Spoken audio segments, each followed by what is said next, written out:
안녕하세요. 임동훈 목사입니다. 오늘 날마다 말씀과 함께 본문은 이사야 18장에서 22장까지 말씀입니다. 오늘 본문의 내용은 바벨론이 메대와 바사에 의해 멸망을 당하게 된 것을 볼 수 있습니다. 한때 세상을 지배하고 정복했던 바벨론이지만 때가 되니 하나님의 심판으로 멸망당하게 되었습니다. 바벨론과 같은 무너지지 않을 것처럼 보이는 제국이 역시도 흥하는 것이나 망하는 것이 하나님의 주권 아래에 있다라는 것을 보면서 우리가 하나님의 마음을 한 번 더 알기를 바랍니다.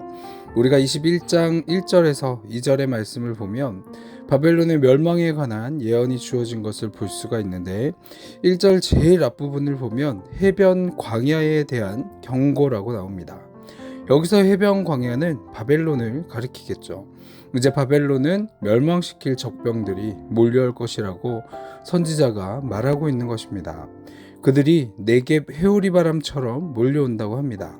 네겝 회오리 바람은 네겝이라는 지역이 이스라엘에 가면 지금까지도 있는데 그곳은 그 말 그대로 사막과 같은 광야 지역입니다.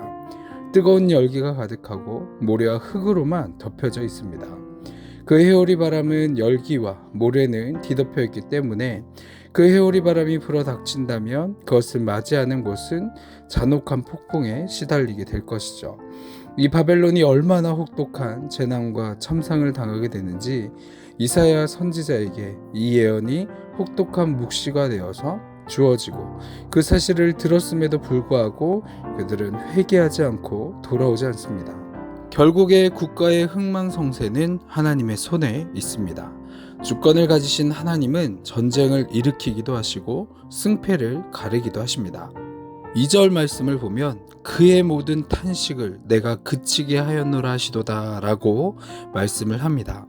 이것은 바벨론이 망함으로 인해서 바벨론에 억눌렸던 모든 사람들이 자유와 해방을 얻게 됨을 의미를 합니다.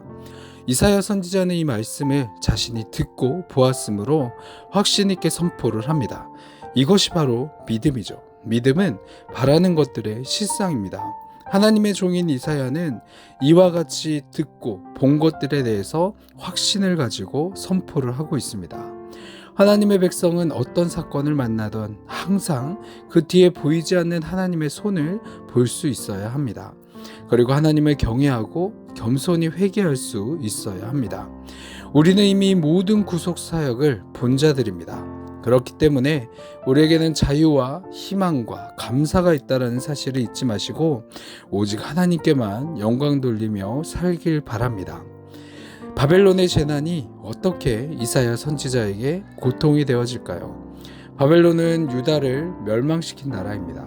그렇다면 바벨론의 재난을 환영해야 마땅해야 될 텐데 이사야는 바벨론이 당한 참상을 예견하며 고통스러워했다라고 3절 말씀을 통해 고백을 합니다. 그것은 바벨론이 당할 참상이 얼마나 혹독한지를 유다 백성에게 알려주고자 하는 의도가 담겨져 있습니다. 이사야 자신이 고통으로 전율하듯이 그렇게 무시무시한 공포가 바벨론을 뒤덮을 것임을 상징적으로 보여줍니다. 이사야는 바벨론에 대한 환상을 보며 몹시 충격을 받고 당황해합니다.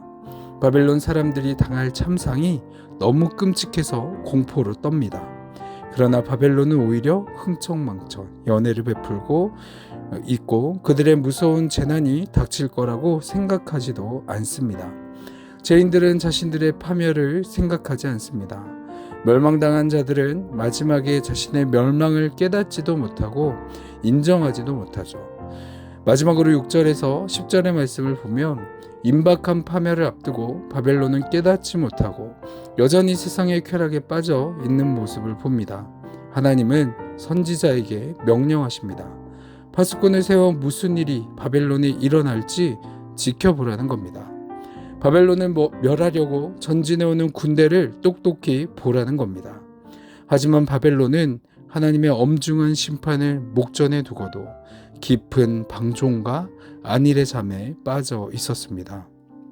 바벨론을 감시하던 파수꾼이 마침내 9절 말씀과 같이 이렇게 외칠 겁니다. 함락되었도다 함락되었도다 바벨론이여.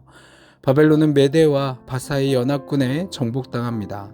결국 바벨론의 멸망은 하나님의 심판입니다. 바벨론의 멸망과 함께 우상들도 부서졌습니다. 이 바벨론의 멸망은 하나님의 백성에게 자유와 기쁨이 되어집니다. 비록 유다가 하나님의 징계의 도구로 선택하신 바벨론에 의해 타작을 당했지만 이제는 바벨론의 멸망으로 자유를 회복하게 될 것이라고 10절의 말씀을 통해 우리에게 선포하고 있습니다. 오늘도 우리에게 주어진 하나님의 그 말씀을 들을 때 들을 수 있는 파수꾼이 되어서 그 복음을, 그 희망의 노래를 함께 부르며 나갈 수 있는 저와 여러분의 삶이 되길 축원합니다. 아멘. 기도하겠습니다. 사랑의 많으신 하나님 아버지, 오늘 하루를 살아갈 때 고통 가운데 있던 포로들을 자유케 하시고 그들의 탄식의 소리를 없애주신 하나님이 나의 하나님 되심을 고백합니다. 그래서 오직 하나님만을 의지하며 살아가게 하여 주옵소서. 감사드리며 이 모든 기도 사랑이 많으신 예수 그리스도의 이름으로 기도합니다. 아멘.